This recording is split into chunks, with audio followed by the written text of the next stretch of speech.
as parents, think about it as a parent, and you have multiple kids. All I have is one, but I have so many God kids.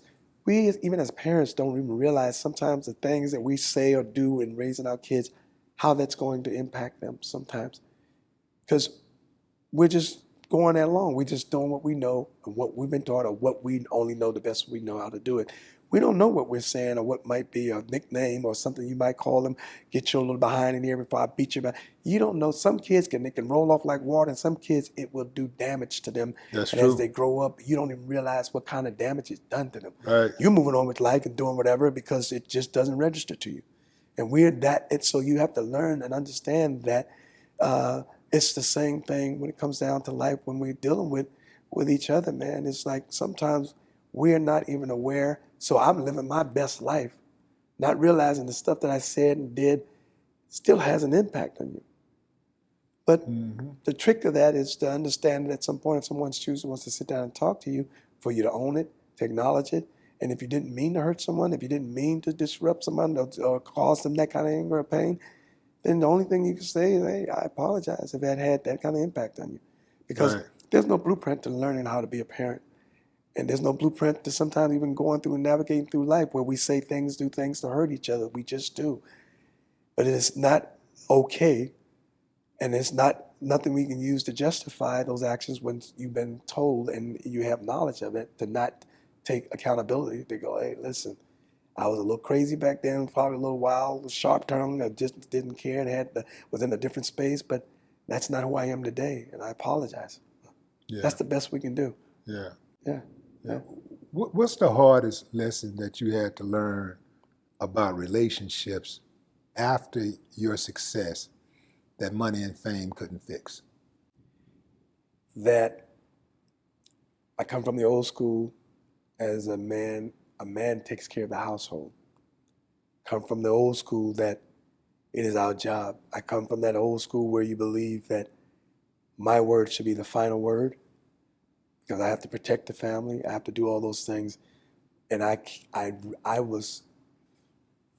had this notion that as long as I'm paying the bills, you have the option to work. If you choose to work, if you don't, that ain't my problem. That's up to you.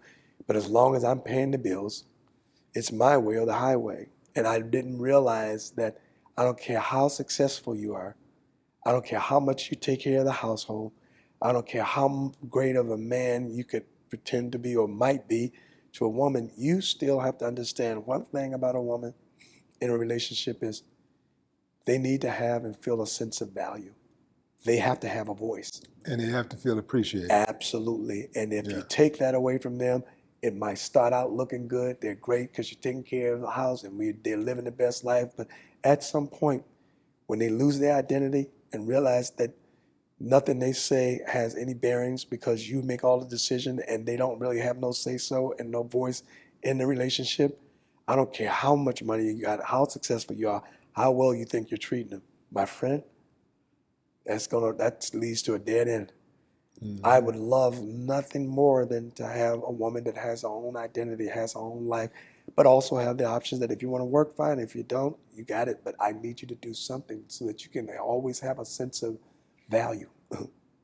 Because we all need that, a purpose, yes. All of us do. Yeah. Yeah. Your brothers, I want to go back to your brothers, man, because I think this was really cool to be in a group with your brothers. Y'all were in a group called Lil Johnny and the Wings of Faith. Man, and you were the lead singer here. Yeah. So I know that Randy went off and did his own thing on the solo to the Extreme. With Extreme. Yeah.